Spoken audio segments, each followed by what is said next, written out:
मैं अपने गुरु महादेव के चरण कमल में सादर प्रणाम करती हूँ। मैं अपने साहब दीदी के चरण कमल में सादर प्रणाम करती हूँ। हमारे सभी गुरु भाई बहन के चरण कमल में सादर प्रणाम करती हूँ। मेरा प्रणाम स्वीकार करें। तो आइए हम सब चलते हैं। आओ चले शिव की ओर की पुस्तक के अगले अध्याय की तरफ, जिसका अध्याय है शिवोपासना का सिंहावलोकन। तो हम अब सुनते हैं कि हमारे साहब ने इसके माध्यम से क्या कहना चाहे हैं, क्या सौगात दिए हम लोगों को। अनजाने आरंभ से चली आ रही शिवोपासना के सूत्र प्रथमतः हमें सिंधु घाटी सभ्यता से में मिलते हैं। 5-6 शताब्दी सहस्त्राब्दी ईसा पूर्व में पूर्ण विकसित सिंधु घाटी सभ्यता में शिव की आराधना प्रचलित थी। उत्खनन में प्राप्त पशुपति शिव की मूर्तियां और शिवलिंग इसके साक्ष्य हैं। इस काल में एक देवी की पूजा के भी प्रमाण मिलते हैं। विद्वानों में तैक्य है कि पूर्व वैदिक काल में आर्येतर जातियां शिव पूजक थी। वैदिक काल के प्रारंभिक महान ग्रंथ ऋग्वेद में पूर्व की शिवोपासना का उल्लेख नहीं मिलता है। ऋग्वेद में एक देवता रुद्र की स्तुति की गई है जो कालक्रम में पशुपति है। इन्हें मूलतः प्रकृति की विनाशकारी शक्तियों का देवता माना गया है। झंझावात, वज्रपात, महामारी आदि से रुद्र संबंध है। ये भीषजों में सर्वश्रेष्ठ, मरुतों के पिता आदि माने गए हैं और स्वास्थ्य, संतति, उर्वरकता हेतु उनकी स्तुति की गई। अपने शाब्दिक अर्थ गर्जना अथवा रुलाने की शक्ति धारित करने वाले रुद्र का स्वरूप ऋग्वेदीय काल से ही व्यापक होने लगा था। अर्थवेद में रुद्र को महादेव, शिव, शंभु आदि उपाधियों से अलंकृत किया गया है। भूत पिशाचों से रक्षा हेतु इनकी प्रार्थना की गई है। रुद्र की लोकप्रियता का यजुर्वेद में और भी विस्तार मिलता है। इन्हें पशुपति, कृतिवास, गिरीश, त्र्यंबकम, नीलकंठ, शिव आदि नामों से संबोधित किया गया है। यजुर्वेदीय संहिताओं में रुद्र के गणों का उल्लेख है। रुद्र के 5 स्वरूप ईशान, तत्पुरुष, अघोर, सधुजात तथा वामदेव का उल्लेख है। रुद्र को समस्त प्राणी जगत का ईश या स्वामी कहा गया है। सतरुद्रीय सूक्तों में रुद्र की सर्वोच्चता स्पष्ट होती है और यहाँ रुद्र और शिव एकाकार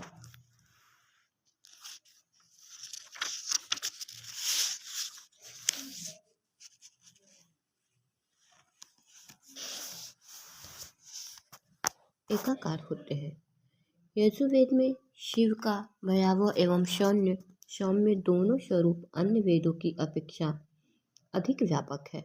वैदिक संहिताओं, ब्राह्मण अर्थों, उपनिषदों एवं सूत्र ग्रंथों में रुद्र का स्वरूप वैदिक देव मंडल से पृथक, सर्वथा स्वतंत्र एवं प्रभावकारी देवता के रूप में प्रकट हुआ है। उपनिषदों के अलावा वैदिक संहिताओं, ब्राह्मण ग्रंथों तथा सूत्र ग्रंथों में यज्ञादि कर्मों का प्राबल्य है। तथापि रुद्रोपासना के प्रकरण की दृष्टिगत होते हैं। उपनिषदों में ज्ञान के बीज अंकुरित हुए हैं। ब्राह्मण ग्रंथों में रुद्र, पशुपति एवं देवाधिपति, इनसे देवता भी भयभीत होते हैं। इनका विशेष आवास उत्तर अथवा उत्तर पूर्व माना गया है। उपनिषदों में रुद्र को ईश, शिव, महेश्वर आदि उपाधियों से संबोधित किया गया है। श्वेताश्वतर उपनिषद में संपूर्ण श्रद्धा रुद्र को निवेदित की गई है। अन्य उपनिषदों से भिन्न श्वेताश्वतर उपनिषद में रुद्र की स्तुति की गई है। रुद्र विश्व के अधिपति हैं। इनसे श्रेष्ठ बुद्धि, कल्याण एवं रक्षार्थ प्रार्थना की गई है। इस उपनिषद में ऋषि द्वारा रुद्र से उनके विश्व को नष्ट करने की शक्ति वाले वानों को कल्याणकारी बनाने की याचना का उल्लेख मिलता है। परवर्ती रचना अर्थशिर उपनिषद में भक्त जन ज्ञानार्जन के लिए रुद्र की उपासना करते हैं और रुद्र के अनुग्रह से भक्तों में वाणी का आविर्भाव होता है। उपनिषदों की श्रृंखला में रुद्रोपनिषद आदि में शिव को परम गुरु कहा गया है। कैवल्योपनिषद में शिव ज्ञानदाता और सदाशिव है। सूत्र ग्रंथों में रुद्र के साथ एक स्त्री का भी उल्लेख मिलता है। रुद्र के साथ जुड़ी देवी को उनकी पत्नी कहा गया है। गृह सूत्रों में रुद्र की पत्नी स्वतंत्र देवी के रूप में पूजित हुई है और इन्हें दुर्गा, महाकाली, महायोगिनी, शंखधारिणी आदि उपाधियां दी गई है। देवगण भी इनकी प्रार्थना करते हैं और निषिद्ध शिव की तरह देवी भी योग और ध्यान से गम्य है। सूत्र ग्रंथों में रुद्र से संबंधित शूलगव यज्ञ का उल्लेख मिलता है। कल्याणार्थ ये यज्ञ आहूत होते थे, किंतु सामान्य यज्ञ प्रक्रिया से इस यज्ञ की विधियां भिन्न और भयोत्पादक थी। रुद्र के वृक्षों, तीर्थों, चौराहों तथा शमशानों से संबंध के प्रमाण मिलते हैं। इन्हें आदि पुरुष और परब्रह्म भी कहा गया है। ईसा के 5 सदी पूर्व पाणिनि के 14 सूत्रों को महेश्वर सूत्र कहा गया है। प्रवर्ती रचना तथा कथा सरित सागर, हरचरित, चिंतामणि आदि में इन सूत्रों को पाणिनि द्वारा शिव से प्राप्त करने की कथा आई है। ये सूत्र पाणिनि के अष्टाध्यायी तथा व्याकरण की आधारशिला माने जाते हैं। रामायण और महाभारत में रुद्र का प्रचलित नाम शिव शंकर महादेव है। रामायण में शिव को अक्षर और अमर कहा गया है। गोस्वामी तुलसीदास द्वारा रचित रामचरितमानस में शिव को परमात्मा और गुरु दोनों रूपों में अंकित किया गया है। बालकांड के आरंभ में तुलसीदास जी कहते हैं, भवानी शंकरो वंदे श्रद्धा विश्व वास रूपिणो, याभ्या वीणा न पश्यन्ति सिद्धा स्वान्तः स्थमेश्वरम। उपरोक्त श्लोक में भवानी और शंकर की ब्रह्म रूप में वंदना की गई है। यह शिव और शक्ति का संयोग है, क्योंकि शिव को सत्यात्मक ब्रह्म कहा गया है। शिव और पार्वती के साथ होने का ब्रह्म में संकेत है। एक दूसरे श्लोक में गुरु रूप में शिव की वंदना की गई है। वंदे भूतमय नित्य गुरु शंकर रूपिणम, यमाश्रितो हि वक्रोडपि चंद्र सर्वत्र वंद्यते।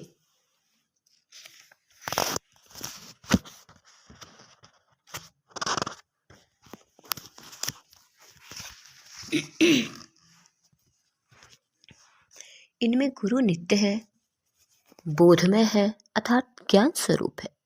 शेष धारा ब्रह्मांड अनित्य है, मरण धर्मा है। सारी पृथ्वी चराचर सहित उत्पन्न और समाप्त होती रहती है।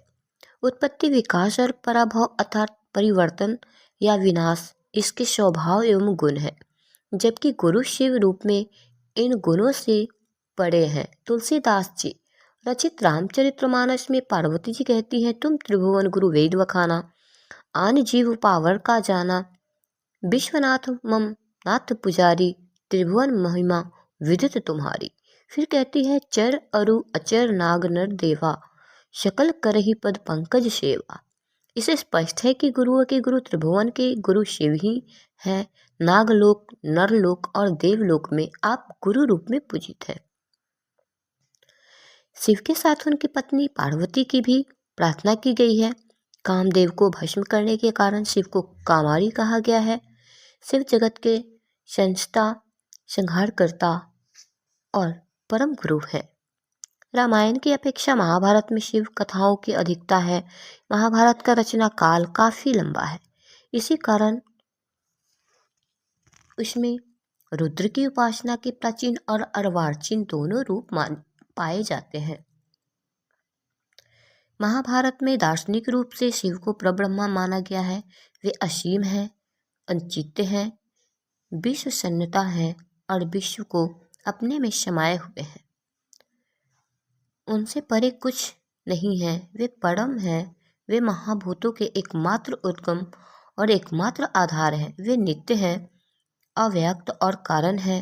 महाभारत में शिव के दार्शनिक स्वरूप एवं लोक प्रचलित व्याख्या में शिव को ईश्वर जगत का संता पालन करता और संहार करता माना गया है।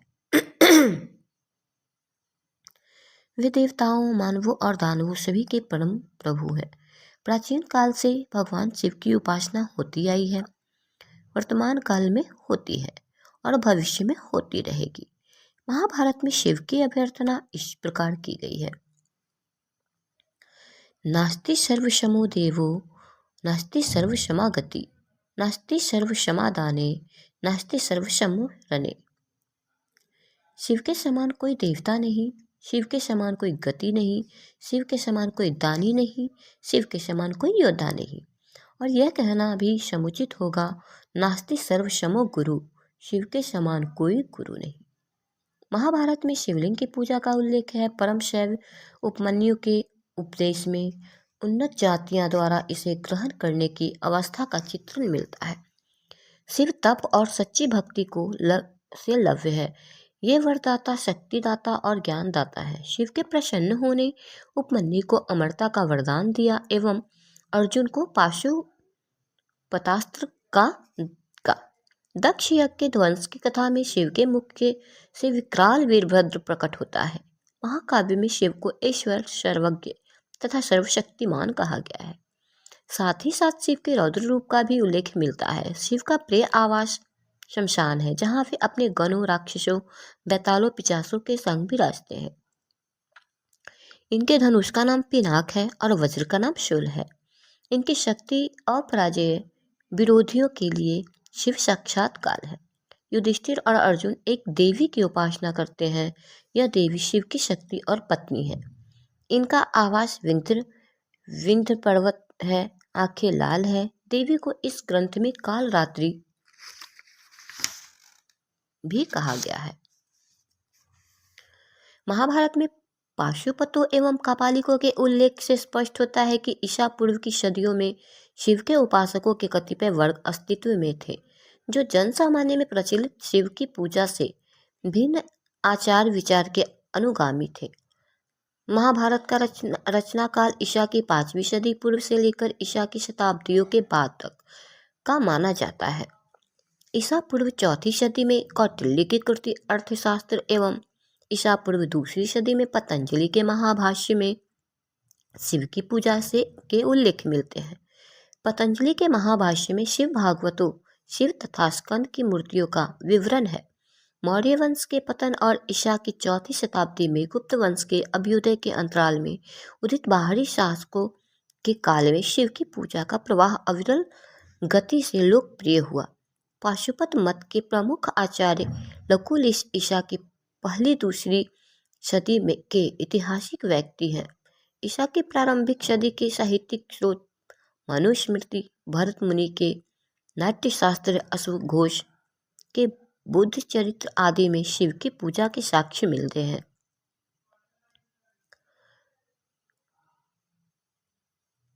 मनुस्मृति में शिव नैवेद्य को ग्रहण करने के निषेध की चर्चा है और नाट्यशास्त्र में शिव नाट्यशास्त्र के महान आचार्य हैं। शिव ने ही भरत पुत्र को सिद्धि सिखलाई और नाट्य कला को तांडव नृत्य दिया। कुषाण शासक विम कडफिसेस के शिव पूजक होने के प्रमाण मिलते हैं। प्राप्त स्वर्ण सिक्कों में विम कडफिसेस को महेश्वर की महिमा से मंडित किया गया है। गुप्त वंश के शासन काल में अधिकांश पुराणों की रचना हुई। मत्स्य पुराण, वायु पुराण और पुराण सौर पुराण, ब्रह्म वैवर्त पुराण, लिंग पुराण, शिव पुराण, स्कंद पुराण आदि में शिव को परमेश्वर एवं पर ब्रह्म कहा गया है। वे गुरुओं के गुरु, देवताओं के देवता, महाकाल, मृत्युंजय, योगेश, कपाली आदि अनेकानेक उपाधियों से पूजित है। संसार की उत्पत्ति, स्थिति और लय के कारण शिव है और वे ही ब्रह्मा, विष्णु और महेश है। मत्स्य पुराण में कृष्ण चतुर्दशी को शिवोपासना का सबसे महत्वपूर्ण दिन कहा गया है। शिव स्वयं गुरु का कार्य करते हैं। श्रीमद् भागवत पुराण में उन्हें जगत गुरु कहा गया है और शिव पुराण में शिव के शिष्यों की नामावली दी गई है। शिव पुराण में वर्णन है कि वासुदेव कृष्ण ने उपमन्यु से पाशुपत मत सीखा। शिव से संबंध देवी को पुराणों में शिव के अभिन्न मान कहा गया। देवी महाशक्ति, महाकाली, महिषासुर मर्दिनी, चंडिका, दुर्गा, कात्यायनी और वैष्णवी है। ये दानवों का संहार करती है और महामाता है। दुर्गा सप्तशती के 700 श्लोक मार्कंडेय पुराण से उद्धृत है। पुराणों के अलावा महाकवि कालिदास की कृति कुमार संभवम में शिव पार्वती विवाह और स्कंद जन्म की गाथा चित्रित है।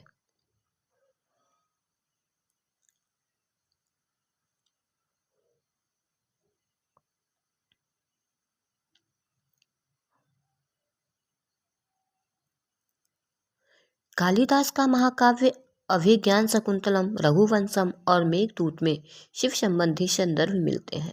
प्राचीन काल से निर्वर्तमान काल तक शिव भक्ति धारा में पाशुपात, वीर शैव या लिंगायत शैव सिद्धांत, नाथ परंपरा, कपालिक आदि दर्शनों का विकास हुआ। प्राचीन आगमिक धारा तंत्राभिमुख हो गई। शैवागमों के प्रतिपाद्य विषय तांत्रिक ग्रंथों में मुखरित हो गए। 5वीं शताब्दी में दक्षिण भारत में तिरुमूलर द्वारा शैवागमों का तमिल भाष्य अनुवाद किया गया। तिरुमूलर कहते हैं कि जटाजूट और गंगा को धारण करने वाले ईश्वर गुरु रूप में प्रकट होकर हमारे दुखों का नाश करते हैं। ऐसा मेरे गुरु नंदीश्वर ने मुझसे कहा है। दक्षिण भारत में 7वीं सदी के से 10वीं शताब्दी तक शिव भक्ति प्रखर हो गई।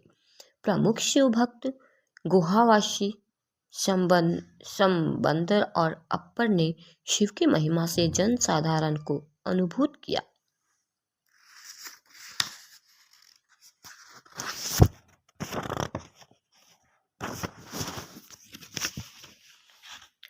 लोक विख्यात शंकराचार्य शैव स्वयं शैव थे। 12वीं सदी के बसावन को वीर शैवों का प्रवर्तक माना जाता है।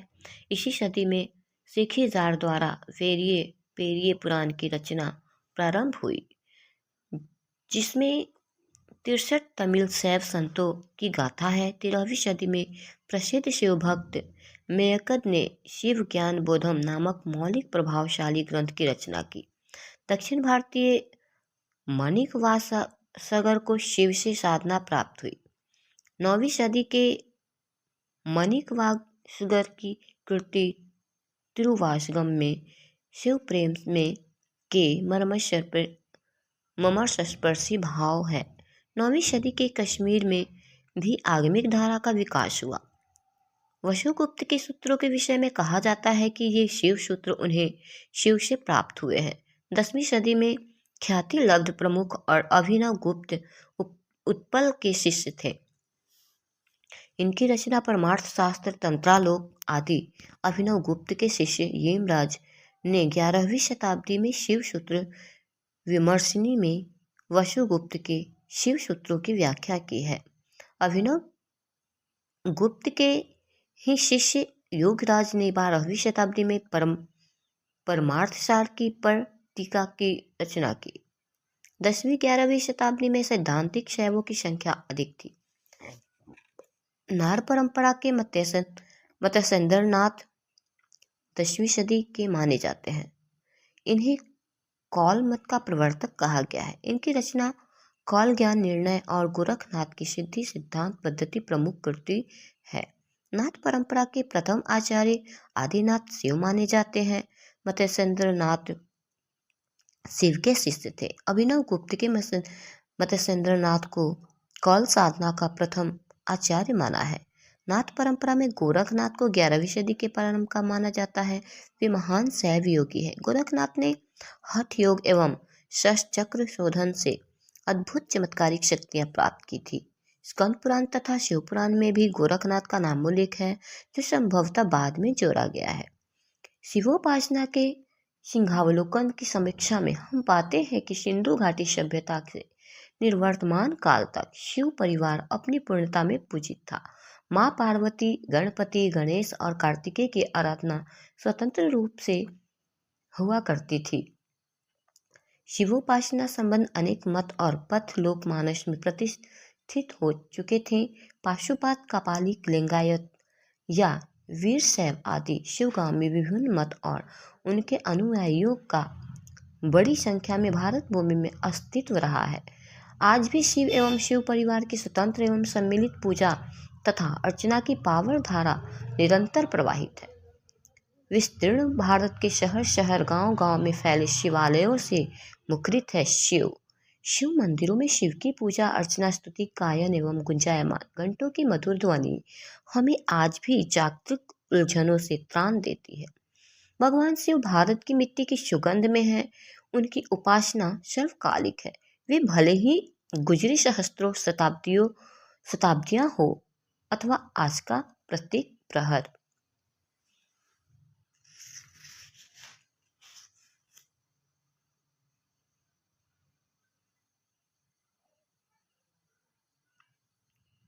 उमा सहाय परमेश्वर प्रभु त्रिलोचनम नीलकंठम प्रशांतम ध्यातव्या मुनि गच्छति भूतियोनि समस्त साक्षितम स परस्ततात। कैवल्योपनिषद। जो महासहाय परमेश्वर प्रभु त्रिलोचन और नीलकंठ एवं परम शांत है, जो समस्त जीवों के मूल कारण और साक्षी है, जो अविद्या से दूर है, उन्हें मुनिजन ध्यान से प्राप्त करते हैं। वासनानुदयो भोगे वैराग्य तदार्जवधि अहम भाव वोदया भाव बोधस्य परमावधि देहेनित्येष वहन भाव इंद भावस्त दंतयके यस्य नो भवतः क्वापि स जीवंतु मुक्त इष्यते। अध्यात्म उपनिषद। भोग रहने पर भी भोग की इच्छा नहीं हो तो व्यक्ति का मन वैराग्य में अवस्थित समझना चाहिए एवं अपने अहम भाव की जागृत नहीं हो तो यह ज्ञान की अवस्था है। अपने शरीर और इंद्रियों पर जिसे अहम भाव नहीं होता, वह अन्य वस्तुओं के प्रति मेरे होने का भाव जिनको नहीं हो, उसे जीवन मुक्त की संज्ञा दी जाती है। मैं फिर से अपने गुरु भाई बहन के चरण कमल में सादर प्रणाम करती हूँ। मेरा प्रणाम स्वीकार करें और फिर मिलते हैं इसके अगले अध्याय में अगले वीडियो के साथ। फिर से आप सबों को मेरा प्रणाम।